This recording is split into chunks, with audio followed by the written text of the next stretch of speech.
fellow travelers, and welcome to The Way of the Showman, where we view the world through the lens of showmanship. I am Captain Frodo, and I will be your host and your guide along the way. And we are really getting into the final steps of this thing here. Today will be part one of we're talking about criteria 2 of how play is apparently purposeless and done for its own sake, and we're going to see how that lines up with showmanship. It's going to take 2 episodes because turns out I had a lot of conversational ideas about that. So, but there's these 2 episodes, and then I believe there might just be 3 more. So we are within 4 or 5 episodes, 5 episodes probably, of what we have left to talk about. And after that, who knows what will happen? Well, one big thing that we're going to talk about, it will be something along the lines of what I've done here, possibly not quite as large, but I will write another manuscript, but that'll take another year once this is done, I guess. And in the meantime, maybe we'll go back to more conversations. Maybe since I'm recording this ahead of the time, maybe things have changed. Maybe the world has collapsed by the time this finds you. Well, certainly hope not. And before the world collapses, it'd be totally awesome if you could get someone that you know to start listening to this episode, or to any episode really. It would be totally awesome. Go into Instagram, go into real life, make a painting and hang it up on the street, like the best kind of street art. Follow the way. Share the symbol. Share your passion and enthusiasm for the podcast. That would be totally awesome.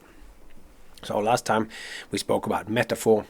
We spoke about how metaphor means to carry over, that there is making one thing connect to something else. We spoke about how Ian McGilchrist has some brilliant thoughts on how this gap that's in between, and it is by metaphor that we can reach over from the world of language, for instance, where the word we spoke about was human. When I say human, I am equating a meaning, the kind of being that I am and the kind of being that you are. But the word, the sound, is not actually the same thing at all. The map is not the territory, as we've already spoken about.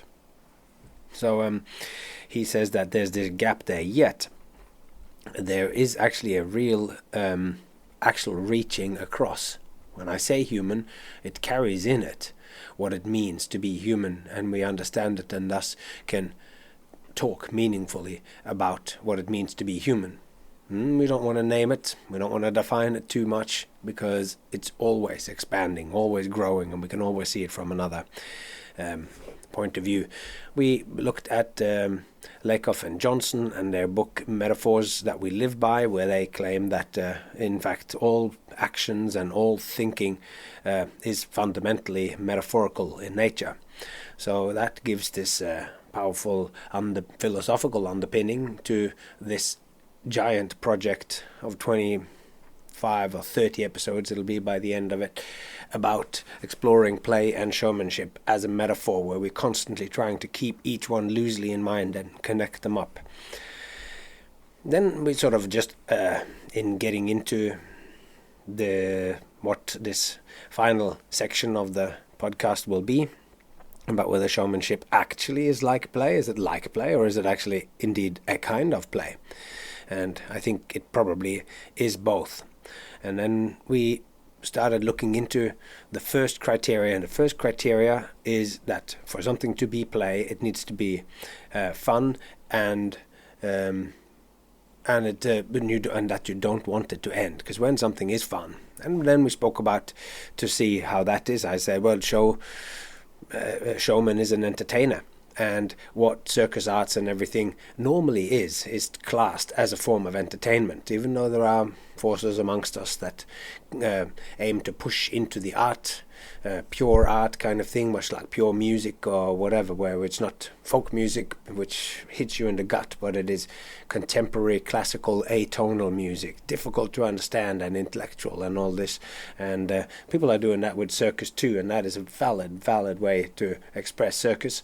But at its heart, at its core, where it started and where it continues to probably arguably be most expressed, is as entertainment. And entertainment is fun and enjoyable. We spoke about effortless attention, how if we are entertaining somebody, the audience needs to be able to effortlessly pay attention.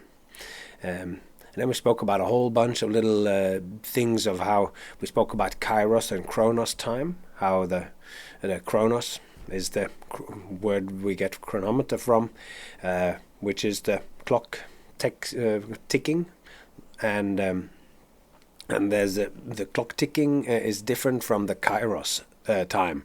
And the kairos time is the time that we experience when we're caught in a moment, and a moment of duration just flows and you forget the beginning, middle and end, and at the end of it you just go, oh, there you go. And it's in these moments of life when we say, oh my God, this is it, I get it, or this is it, or we say, oh, this is as perfect as it gets, or it doesn't get any better than this. It's those moments that we think back at.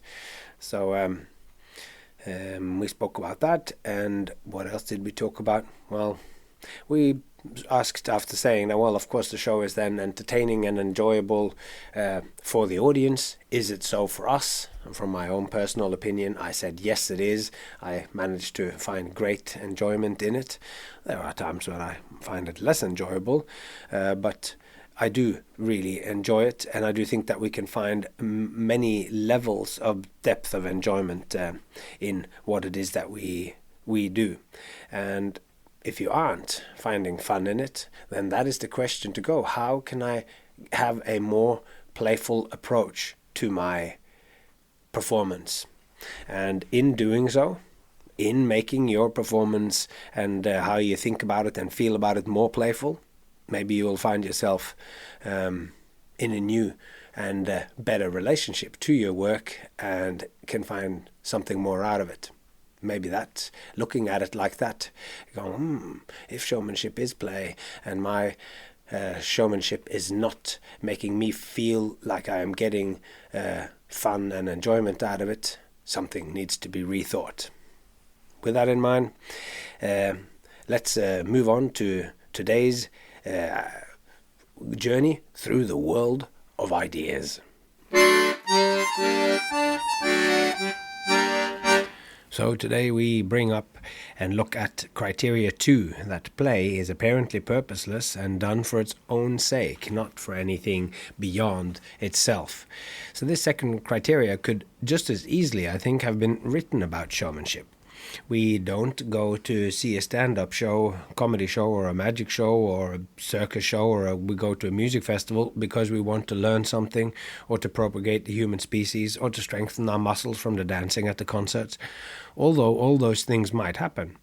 We might find an unexpected lesson about scam artists and card cheats in the magic show. We might find a mate at the music festival, or seeing a woman ripping a large paperback version of War and Peace in half at the circus might inspire someone in a way that they would never have imagined. There are all kinds of lessons to be learned at the carnival of life. But those lessons and inspirations aren't why we go. We go because we want to have a good time and be in the moment. Festivals, shows and great parties with or without music and entertainment are synonymous with good times. Arguably, it is in these kinds of situations that we will have the best times of our lives. We partake in such events because we want to live life to its fullest. They make us feel like we are alive. How many of us go on a holiday and 3 days into a week trip on the beach somewhere just go wow to ourselves that we are going to do this? We just make a vow, every year we're going to do this. And I did that on my last real sort of holiday on a beach in Thailand. And that was in 2007. So that's like 16, 17 years ago. And I haven't really gone again, not quite like that. After just the right amount of beers on the dance floor, we remember an aspect of human existence that having so many responsibilities to work, family and whatever else just makes us forget. Who doesn't look back at their life in their 20s and marvel at how free you were, how fully we lived life?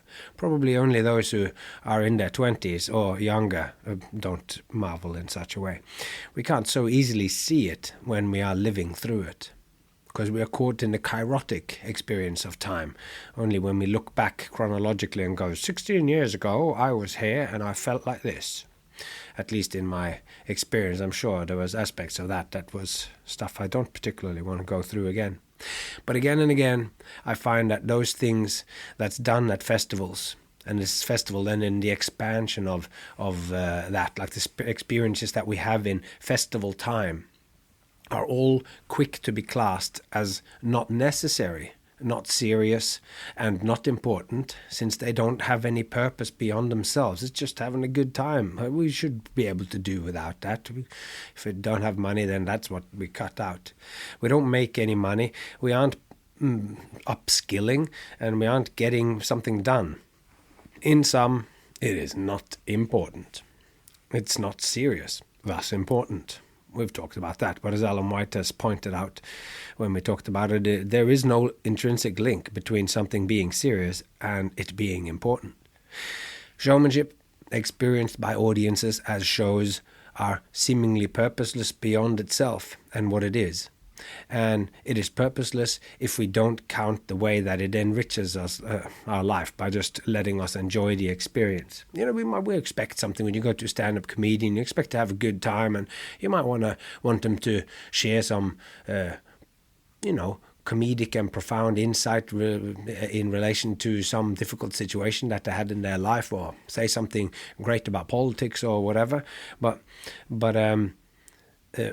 if we don't count, it is purposeless. And if we don't count the way that it enriches us and our life by letting us enjoy the experience, then it is purposeless. But why on earth should we not count this? We should absolutely count this. We have already looked at some of the reasons for dismissing these offhandedly. That's not to be done. But I will look at it again at some detail, as I think it's one of these moves that society makes, which lies at the heart of why play, friendliness, entertainment, and a host of other topics have such a hard time being taken seriously, and manifesting as things like, in the history of motion pictures and sciences, or as in the Oscars, the Best Picture Oscar has never gone to a comedy. So there might be elements of stuff that we learn from comedy shows or from art shows or whatever, but we don't go there to learn those things. If we really wanted to learn about politics, if that really was what we were driven towards doing, then we wouldn't go to a comedy show. We'd go somewhere else. But before launching into this, let's just sketch out a map of where this is going. I believe that the reason for the apparent purposelessness in criteria 2, that this comes from the move to dismiss enjoyment and fun as a valid purpose, which I believe to be as true for play as it is for showmanship. This dismissal means that deep and life-enhancing meaning cannot be found in such expressions. We could say that the purpose that's not easily found in criteria 2 is a part of what gives the impression for this purposelessness is the fun and enjoyment that we described in criteria 1. So the motivation to play is that it's intensely fun. This is what criteria 1 states, and I am arguing that this is the first purpose of play, to joyfully relate to and be in the world. So guiding us towards a specific way of being in the world, and that is to find enjoyment from it. So these two are, of course, that's just a little thought on. It's very hard to separate these things out, because they only are separate criteria or whatever when we tear it apart. But as we know, if anything, any process or anything living is being cut asunder and say this is this bit and this is the other bit, then usually the organism, the being, the whole is broken or dead, dies in that cutting up process. So this is quite abstract, and this last bit here of how one of the purposes of it is to enjoy existence, and we shouldn't dismiss that. So why shouldn't we dismiss pleasure? Because enjoying oneself has become suspicious. When exploring at the origin of the school system some episodes ago, we looked at the Protestant work ethic that equates hard work with a good thing. If it's easy and pleasurable, such as dancing and singing, it's probably sinful. We also looked at how what children does in the school playgrounds is being made to be diametrically opposed to learning, which is what happens inside the school building. All of this points to what Alan White called the social reproduction of seriousness, how the social institutions and our social cultural connections are reproducing and deciding what is serious. Forces in society that have made and continues to designate what or that which in itself is pleasurable and enjoyable as less valuable than that which is dreary and repetitive. It's more important to do the dreary and repetitive stuff, because like mowing the lawn and all this sort of stuff, we are perniciously indoctrinated to think that enjoyment is without inherent value. And just the other day, I saw a sign on a street food donut vendor van that said, "It's okay to enjoy yourself." It's okay to enjoy yourself. Norway has had a strong Protestant influence, and the southern end of Norway, where I saw this donut van, is famous for its religiosity, which has a strict conservative pietistic flavour. And that sign was, of course, as the showman's cry that "it's alive on the inside," quite pragmatically telling the passers-by to give into their desire for sweet, fat-fried deliciousness. But it was also quietly making the call for a revolution to overthrow the suspicion of "follow your bliss." The first assumption we encounter, looking at the criteria of play, is that the first criteria about fun and enjoyment is precluded as a worthy purpose in itself.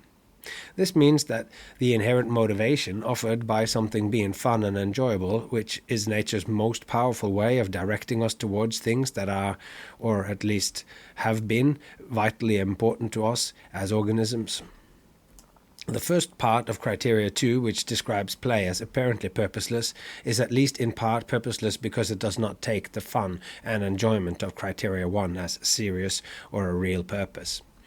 In Lord of the Rings, which we have already touched upon, but then Gandalf says, Tolkien has Gandalf say, "All we have to decide is what to do with the time given us." And we are all given a certain length of time in the world, and that this time should be filled with something which makes this existence enjoyable seems to me to be a noble and important part of whatever we choose to do. We're going to do many things, but in the pursuit of those things, we should be finding at least a modicum, if not an overload, of fun and enjoyment. In the sheer pleasure of playing, I see a worthy purpose in itself.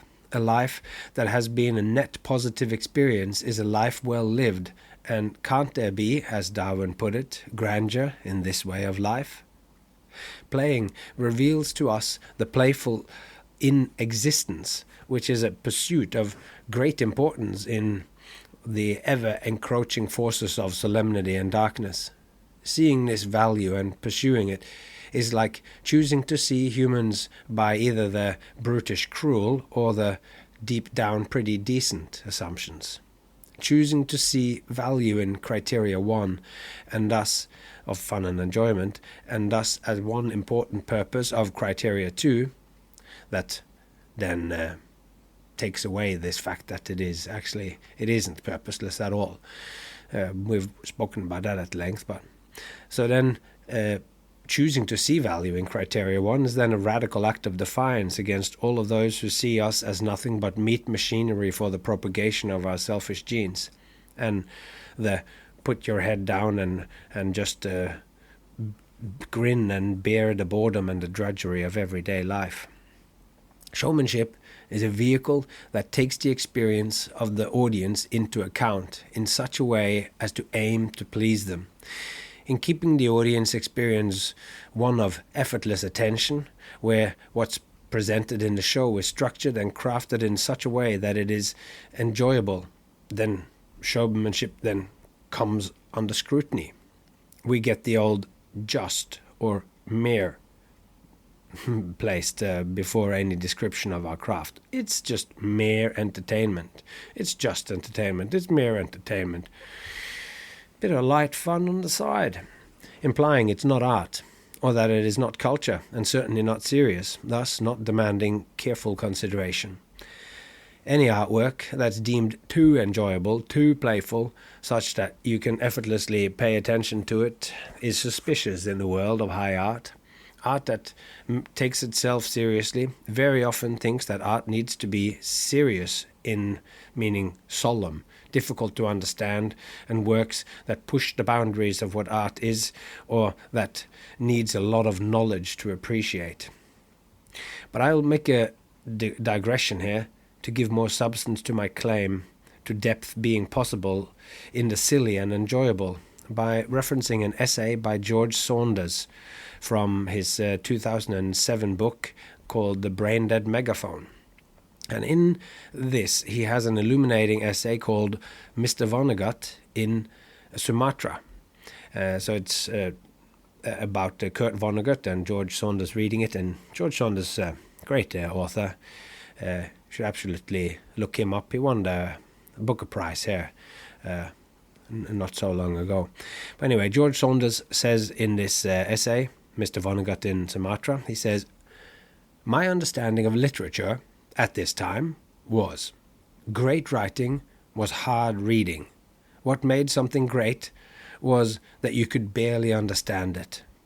This is the essence," that's the end of the quote, "and this is the essence of the so-called high art that I was talking about, or the way I wanted that to be read." This essay, Saunders' essay, explains how reading Kurt Vonnegut whilst he was in Sumatra changed his view on this. Because George Saunders' essays describes how before becoming hailed as one of the greatest short story authors of our time and winning the Man Booker Prize, Saunders was working as an engineer on the island of Sumatra in Indonesia. And whilst he read serious literature, he did that whilst being there, seeking out classic books written in language as far away from his own as possible, whilst still remaining within English. He assumed that if something a character in a book said was inscrutable, the writer must be very good to express his character's opinion so obtusely. Then, whilst reading one of these supposed classics, namely Slaughterhouse-Five by Kurt Vonnegut, then Mr. Saunders had an epiphany. He was shocked and confused that this book about the Second World War, one of the greatest modern traumas, already in Chapter 2 featured a space alien shaped like a plumber's tool, a toilet plunger with a hand on top of it and a single green eye. How could this be? Saunders wondered. Vonnegut was funny. How could a classic of literature be funny? It was modern literature, but still, wasn't great art supposed to be serious and hard to read? And he says that before reading Vonnegut, he thought, quote, "Before that, I had this insecure idea that anything that came naturally had to be wrong. It had to be low. Well, when I'm trying to persuade somebody or get myself out of a jam or break social tension, I always joke around. I've always done it since I was a little kid, so why not? Why couldn't that be literary?" End quote. That which comes naturally, that which is easy and enjoyable, has to be low, he says. Low here meaning both lowbrow, but also of lower value, which I guess is implicit in lowbrow, since this term is usually used derogatorily. Reading Slaughterhouse-Five changed Saunders' idea of art away from needing to be expressed in any particular way, let alone being obtuse. So instead he, quote, "began to understand art as a kind of black box that the reader enters. He enters in one state of mind and exits in another. The writer gets no points just because what's inside the box bears some linear resemblance to real life. He can put whatever he wants in there. What's important is that something undeniably and non-trivial happens to the reader between entry and exit. What's important is that something undeniable and non-trivial happens to the reader between entry and exit. End quote. Wow. I love this articulation of art. Art is the black box which alters the spectator by an encounter with something undeniable and non-trivial happening to them. We do have the word non-trivial here, which we understandably could take to mean serious. In the serious art we talked about before. But for the fact that Saunders already have told us that Vonnegut had planted a seed in him so that forever, after reading Slaughterhouse-5, if he, Saunders, wrote or read something phony baloney, end quote, then Vonnegut stood behind him, smirking knowingly and muttering, bullshit, under his breath. So Saunders finishes this essay by saying, there is something sacred about reading a book like Slaughterhouse-5, even if nothing changes but what's going on inside our minds. We leave such a book restored, if only briefly, to a proper relation with the truth, reminded of what is what, temporarily undiluted, our better nature sat back on its feet. End quote.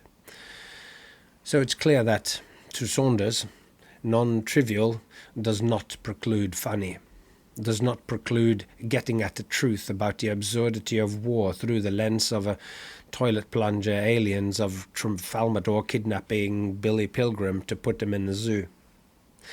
The way George Saunders describes the function of art seems to me to also describe play.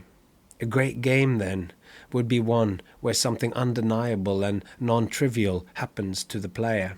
One of those undeniable and non-trivial changes that happens in a player is the deep enjoyment that comes from the actual playing itself.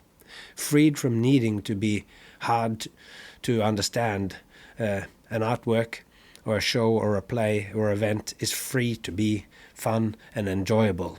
And possibly it could still be high art. Can we present something that is high art? Why not strive towards that?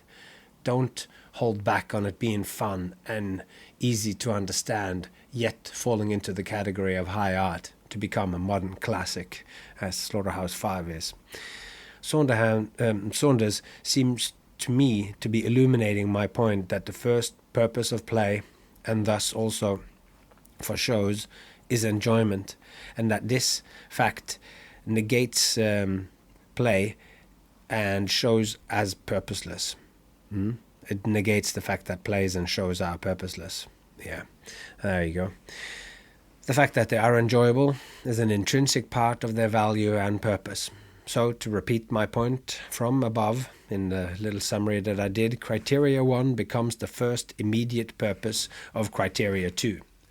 And this is, we're not in here going into all this other stuff of backing up why play is important, that it teaches us stuff, that it is learning, that it is all those things, because they lie there, and we make those connections, and we've already explored that at great length, but it lies behind there, and when you delve into this and you want to explore it a bit further, you can grab onto any of those and see what you learn, see what you find. So let's move over onto the kind of second aspect of this, because the criteria is that play is apparently purposeless, and then the second sort of part is that it's done for its own sake. So play is done for its own sake and not for a further goal. I find it so interesting that the seemingly trivial and purposeless actually does greatly benefit us. As we looked at in an earlier chapter, play does have a further and very real value that we discovered when we were looking at the many negative consequences for children that can't or aren't allowed to play. The benefits of play manifests in so many ways, physically, mentally, and socially. Yet none of these are the motivation for the games we play. We can't say that the purpose of playing is to learn how to do stuff which will be important to us as adults. We play because it's fun, and as it turns out, when we, as Joseph Campbell put it, follow our bliss, it has all kinds of valuable repercussions. We play because we want to play. Any further benefits are wonderful side effects. That there are many future advantages to be reaped from the one seemingly trivial activity of play reminds me of Dmitry Belayev and Lyudmila Trotsfox's. They used one single seemingly trivial factor, friendliness, to choose foxes for breeding in their experiment, and by selecting for friendliness, which to state the obvious is a style of behavior, a mode of behavior, a mode of being in the world, friendly, the foxes changed when they were breeding them just for friendliness. They changed not only behaviorally but also physiologically. So they began to look like puppies, floppy ears, less pointy snouts and short and curly tails. All traits we recognize from dogs. A way the second criteria relates directly to shows is how difficult it is for shows that has a teaching point or like a lesson as their primary motivation. It's just so hard for them to stand on their own as favorites for, say, school show audiences. The educational system values learning above all. So and as like book learning that can be categorized, and hopefully you can put some numbers to it. So not because they think that the human being can be summed up by that number, but because then it's so easy to process these numbers later. So in school show programs, there is always a strong tendency for the shows chosen to actually be a kind of lesson. It's art, but the art has a very defined function. A show title in such a program might feasibly be "Having Fun with Recycling." This is not to say that to make a real, kicking and thoroughly exciting circus show about recycling isn't possible, but in my experience, this would be more like an exception that proved the rule. In my short stint as a supplementary teacher, we did get a few shows through when the show was having fun with recycling style. Then when these kinds of shows visited us, we teachers were busy throughout, putting out fires of impatience and bickering and unwanted interaction or heckling. And I am aware that this is highly anecdotal, and reality is always much more complex. But I believe that this gets the point across that you might easily grasp, even if you have examples from your own life that goes against it, for I do too. But when shows that had this "Having Fun with Recycling" or "The History of Norway Told in Tap Dance," they loved the tap dancing, but the links with the all the names of the kings in the history of Norway, I don't know how much that captured them, and by the amount of work that we needed to do to stop the kids from going bananas and start their own games, then I would say I was, anyway. Having fun with recycling, this is just a short-term, shorthand kind of. It typifies for me a show which is not done for its own sake. It's a lesson masquerading as a show. It's not a metaphor, but a thinly veiled, if veiled at all, allegory. It is not authentic. It's like the old joke of an elephant trainer showing an agent his elephant who has a great repertoire of impressions. And after showing how their elephant can be all kinds of famous people, the agent says, in confidence, to the elephant, "Kid, I like ya, but I got 2 words of advice. Just be yourself." When a performance or story is about something else, the magic of the shared moment is wasted. When this means that, and that means this, when we're doing that in the show, well, here I have this, and this symbolizes that, and this symbolizes this, then it is difficult to lose oneself in the moment. And since reading Animal Farm through the author's lens of Tsarist Russia, to me this just gets in the way of the enjoyment of the story. And there is now a right or a wrong way for me to understand a story. If you are to believe the intent of the author, which I would argue might not always be the author might not be the best judge of what a book or artwork is or isn't about. To me, the best artworks transcends even their creators' intents and wishes for them. In shows like Fun with Recycling, another aspect of missing authenticity could be how sometimes not even the artists themselves are deeply passionate about the content of the show. The real reason they're doing it might be because this is the kind of shows this market will employ. The artists are doing this particular show because they have bills to pay, or perhaps the money they make doing these bread and butter shows goes into a fund to pay for the shows that they really are passionate about. These kinds of shows, which are not apparently purposeless, but which has a very strict and organized and carefully laid out plan for what it's going to do. You're going to teach the kid how to use the many bins that we have outside our house. And these shows are not apparently purposeless, and they are done not for their own sake, but for a purpose of learning, something beyond the shared experience. They are like primary school teachers who tell their class that today we're going to play, and the purpose of the game is to learn about voting. Everybody has to play along and pay attention because there will be a test afterwards, after this game. As I've already mentioned, after this kind of learning play, we frequently hear the child ask the teacher, "Can we play now?" After about 6 months of being a teacher, I got a contract to do 3 weeks of school shows, and the show that I submitted was called Captain Frodo's Magic Circus. It's pretty much straight up magic, clowning, and some crazy circus skills. Though for the program's application process I had written, which is not a lie, because it is true, I wrote about how the show is about imagination and creativity. It quite directly shows that if somebody really can picture something strongly enough in their mind, such as an invisible egg, they can make that thing real. It tells children to follow their dreams, quite literally I say that, and to not let what others say dissuade them from believing in their own interests. The thing is, all these messages are mainly present metaphorically. Each act exists in the shape that it is first and foremost because it has been honed through hundreds of performances to elicit the maximum amount of fun and the strongest immediate reactions. It's an exercise in making the most out of the magic of the shared moment of being together with me. The acts and the show as a whole exist as a thing all unto itself, exactly like a game played by children. It is and becomes what it is because that's what the shared moment of experience dictates.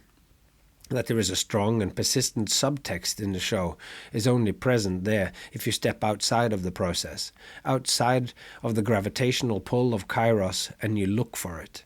This means that if someone sees the show and only sees the surface level of what's happening in my show, it looks apparently purposeless, just like play.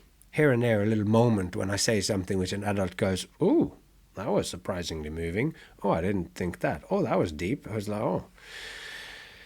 So as the cherry on top to crown this example, I can mention that my show was not chosen to be part of this school performance program for a month of touring. I wasn't chosen by the committee of teachers and educators. After they were done choosing, when they had made their selections, the teachers and educators and politicians, I don't know who sat on those committees, then I wasn't invited. It was only when the committee of students, which every year in this school district, the committee of students is allowed to pick one show that they wanted to see. And it was me they chose. The educators could not see the value in my proposal, but the kids did. As I did the tour, the response from the children was, as I have come to expect, raucous and powerful, but the response from the teachers and one principal in particular moved me. They could not believe what they saw. They were moved by me, quite often blatant voicing, my sort of blatant voicing of positive messages and messaging, but which to the children were all just part of the fun, and the adults were all surprised at how meaningful the show felt. But they could not find the exact words to express it. They were astonished. It made me think of how upon hearing fairy tales or myths of old, we can't help but feel like there is something deeper and powerful going on beneath or beyond whatever is going on in the stories. It's like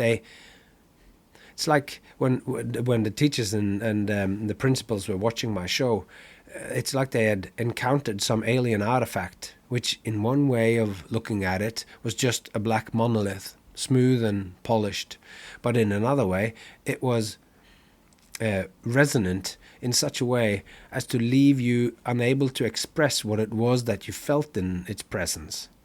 That principal of a school in the furthest end of the county where I performed, about an hour's drive away out on this island, where the waves and the open sea splash against the rocky coasts. This man had been an educator his whole life, and he said that never in his life had he seen someone who connected so deeply with the children. And I write this not so much because it has anything to do with the topic, only really because I'm proud of it and that the moment moved me. Deep meaning can be found within the seemingly frivolous and fun of just having a good time. And when you've done that with the depth of your heart and you've carefully placed the other things, the adult will see these messages, but the kids, they will all just be one part of it, and they will feel like it was playing. So now we talked a little bit here as we talk about fun with recycling, that we're going to get into the topic to finish off today on authenticity and art. So when I talked here earlier about the teachers and principals watching the show and like they've encountered a black monolith, smooth and polished. This is, of course, from 2001. The beginning of 2001, The Space Odyssey, a black monolith appears. And that's where I'm drawing that from. But I got obsessed with this thing from listening to Weird Studies. I've talked about Weird Studies before. And J.F. Martel, one of the hosts of that show, has written a wonderful book called Reclaiming Art in the Age of Artifice.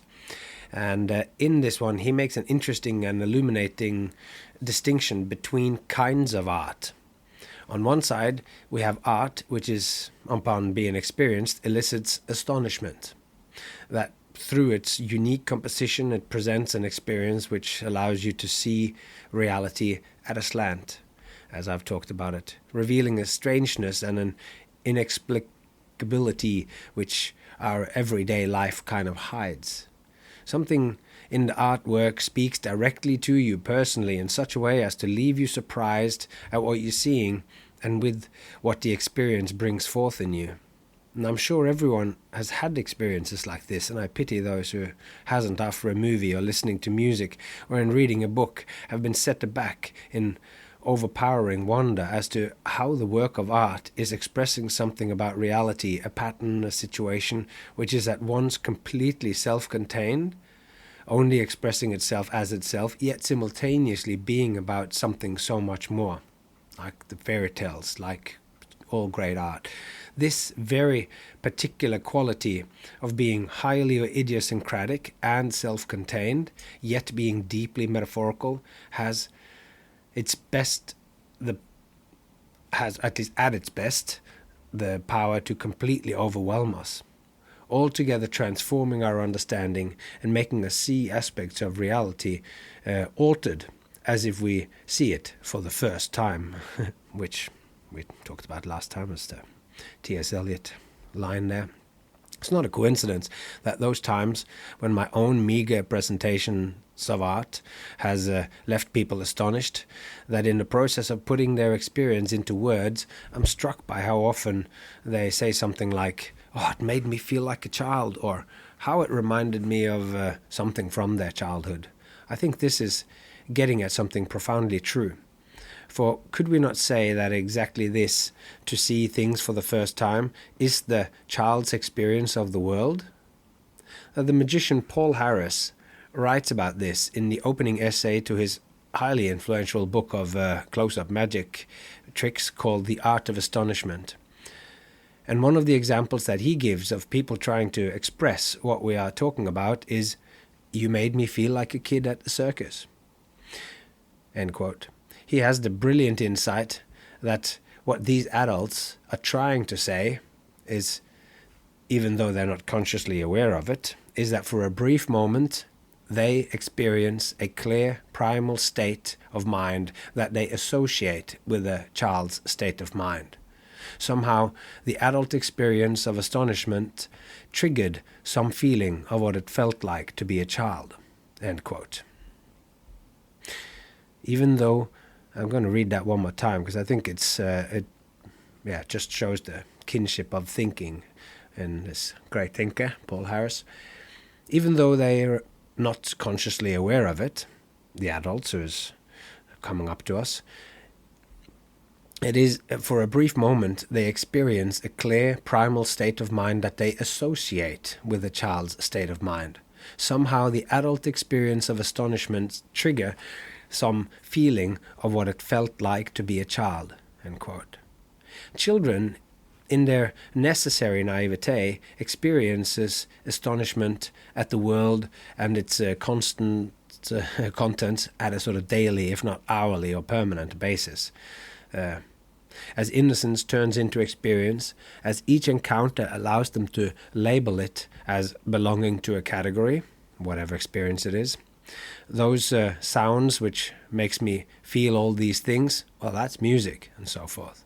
And soon enough, it subtly changes to these sounds are just music. In the recognition and categorization, we easily lose sight of the unique individual expression of that exact piece of music, that hitting you at exactly this moment in your life. J.F. Martel describes this process like the difference between how a scientific botanical drawing of a sunflower tends to capture what is common to all sunflowers, basically stripping away everything individual and unique about any specific flower. Whilst art is always specific, it is exactly about that unique and individual thing. It's the exact renderings and details expressing the nature of a particular bunch of sunflowers in a vase that makes them a masterpiece of art. It is the effect of the sum of all these unique elements in Van Gogh's sunflowers, which I have talked about before, and that I was just an off-the-cuff remark when I did it before. But the reason why I said this is clearly now that it is directly from J.F. Martel's book. So that means that I have somehow assimilated Mr. Martel's ideas so deeply that when I'm saying some stuff off the top of my head that I just think of, it turns out it was his wording pretty much exactly. So it is all these unique elements in Van Gogh's painting, like the very specifics of each of these sunflowers that he's captured and put onto the canvas, that is what can catch the viewer unaware and knock them into this childlike state of astonishment, which Paul Harris talks about. Something which rarely happens from a scientific diagram of sunflowers, even if that can teach you a whole lot more. It's somehow there's something about the unique specificity and the authentic individual expression of those other ones that can somehow teach you even more. I don't know when I first read Paul Harris's book, but I believe it was back in my first phase of magic as a kid, reading the introduction to magic books where they were displayed on temporary fold-out tables in the magic dealer rooms of magic conventions. I have since sought this essay out many times. It is one of these things which has entered my general understanding of what I believe the craft of showmanship is about. I then had a moment of astonishment when reading Reclaiming Art and finding Mr. J.F. Martel's understanding as art itself being something which astonishes and is born in astonishment. And Martel also says, astonishment has an intellectual as well as an emotional component. In it, the brain and heart come together.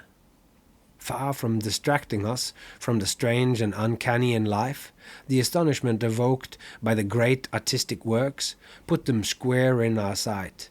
The work demands that we feel and think the mystery of our passage through this body, on this earth, in this universe. We realize afterward that the world is not what we thought it was, something hidden, impossible to communicate, that clearly expressed in the work has risen into the light of awareness, and the share of the real to which we are privy is proportionately expanded. In all this talk about art and astonishment, I believe to see all the way through it, from the childlike origins to the individual expression of sunflowers captured by a one-eared painter in 1889, and the experience of overwhelming wonder that we receive in encountering something truly authentic. I see painted large something which is apparently purposeless and done for its own sake. I see criteria too, screaming through all the 10,000 things. I see in this understanding of what art is a complete concordance with play, and what constitutes a great act of showmanship. Going one step further, I mentioned in the start of this section that J.F. Martel made a distinction between kinds of art: the art of astonishment, which, as he says, is non-utilitarian and has no purpose beyond itself. This is the art which goes furthest in capturing what art alone can achieve. But there is also the arts which are utilitarian, the arts which seek to elicit a very specific feeling in you, artworks which aim for producing a particular opinion about a subject matter, and we find this most explicit in propaganda, where the aim is usually to make us dislike something, like the Nazis' anti-Semitic propaganda, the Soviet propaganda decrying the degeneracy of the West, and the American anti-Soviet propaganda. This Martel calls didactic art, and it captures all the many varieties of works that are driven by ideology, as well as all works designed solely to convey a message or a moral. Although I personally believe there is great wisdom and value in reuse and recycling, a show like Fun with Recycling is designed solely to convey a message or a moral. Now, neither Martel nor myself believe that this kind of art, which together with pornographic art forms, what Martel calls artifice, is necessarily a bad thing, or that it is not art or can't be art, though in the process of wanting to influence the experiencer into a very specific emotion or opinion, the most unique features of art, its open-endedness and leaving you astonished, can't be reached. So just a quick note about the kind of art that he calls pornographic art, which obviously includes sexual pornography, but it's also any work that makes us want to or possess them. Beyond the obvious presentation of lust, I believe advertising to be a good example. The whole reason for an advertising's existence is to make you want something, often by hijacking our emotions, not even attempting to include reasoning or reason, just showing us how a child finally can get to play with their arthritic grandparents again because she has begun to take a brand new kind of pill. If you're like me, you have at times find yourself surprisingly moved, complete with a lump in the throat and a little tear in the corner of your eyes upon seeing an ad for something or other. And for me it was particularly strong in the months after having become a father. For a while there I could find myself weeping at the sheer beauty of a shampoo ad. At that time, I was particularly susceptible, but these little advertising brainworms worked their way into us all the time. So in summary, the two ends of the artifice spectrum for J.F. Martel is wanting the experience to trigger desire or repulsion. And in the example that we have been using about the Fun with Recycling show, we probably find a little of both. That show would no doubt, like any real-world artwork, be painted with strokes that ventures into the different ends of the artifice spectrum. The important point is that for as much as an entertaining show can be a work of art, that leaves you astounded purely for what Fun with Recycling, with its prime motive for existence is to install a message or a lesson which aims to make the children adopt a certain point of view about something. In this I see artifice, with its didactic in its primary meaning as intended to teach, as a kind of violation of criteria too. It's now done for a purpose, thus it's not play. But that said, no shows in the real world are completely one thing. We mentioned this earlier, that no matter how we do this, when we create these criterias, we end up with edge cases all over the place. Because part of that show, any show, or part of the recycling show, no doubt that was hugely fun and enjoyable. And there might be moments where the kids really fully got into it, and for moments it seemed to be apparently purposeless and done for its own sake. And in such cases, there were moments of play within the framework of intending to teach.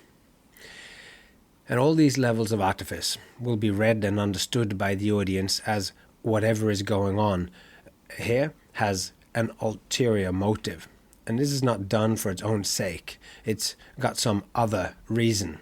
Like, we human beings are a lot better adapted at reading the intentions of others than we are at successfully portraying ourselves as authentically other than what or who we are. To be able to appear as someone wholly different, with hugely different physical characteristics, different inclinations or intentions, that is a difficult undertaking. Portraying a caricature in the background, or pretending to be cool, or to impress the cashier at the supermarket when you're paying, might be possible, but even that is hard. Anyone that's undertaken the effort to act a role in a play knows this. If on top of this the character they are to portray are at odds with their true nature, say a real dork needs to portray a cool and popular heartthrob, they will find themselves up against a formidable challenge. That said, if they succeed, they might find their life transformed when they, after the play, in a new setting, continue to use this heartthrob's characteristics in their presentation of themselves in everyday life, as Erwin Goffman called it in the book, pretty much by that name.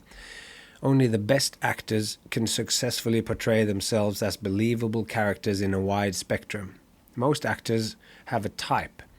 This is because we are both naturally endowed with a very well human beings are adapted with very well developed ability to draw inferences about the intents of others, and because it is difficult to lie convincingly, or even more so, portray convincingly someone completely different and other than ourselves. When an audience smells that the person on stage before them have other motives than straightforward shared moments, they get suspicious, and thus have a reluctance to give themselves over to the showman. This has been so, and it's a healthy way to be suspicious of this kind of stuff. If you ever meet a person and you get the feeling like their intent is something else than what they're saying, big red flag. They might, in the case of the performer, they might look and dress as a clown, but if she's really there to talk about Jesus, the kids will know, and unless they are primarily hoping for some clown-themed stories of Jesus, then they will know it and need a whole lot of extra cajoling to enjoy the presentation.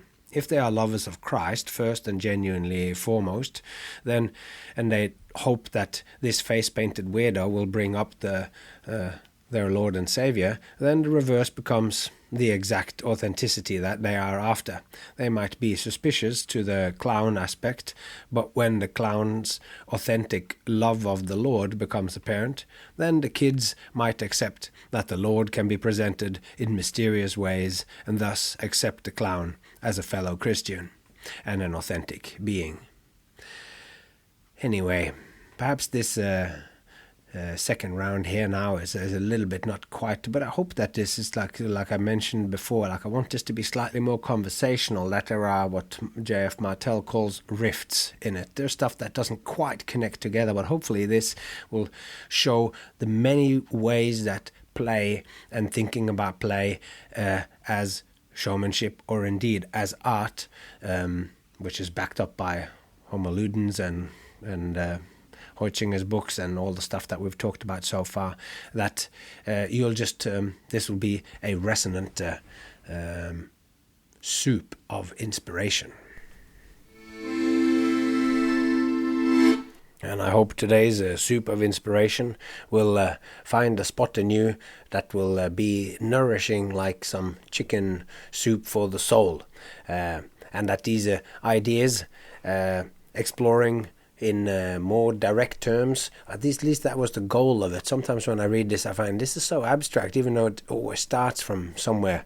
And I hope that it comes out here in this conversational kind of way. I guess the whole podcast here is maybe more conversational than I think. Yet every now and then I hear someone like Jay who going, "Oh, it's annoying to with my podcast because you can't have it on when you're doing the dishes." But for the last couple of years, or last year or so, when I've been doing conversations, I think that you can finally maybe have it on as as something in the background of when you're doing your everyday life chores, which is often when I listen to podcasts. But I would again just urge you to go click subscribe and get The Way of the Showman delivered for free to your podcast mailbox every second week. And if you haven't already, check out all the back catalogue. The first and second season, I put an astonishing amount of work into writing those as well. So if you like the thinking of this current episode, go back there and do it. And follow us on Instagram. And make your day better by seeing how can I make my life and my day more playful. Until next time, take care of yourself and those you love, and I hope to see you along the way.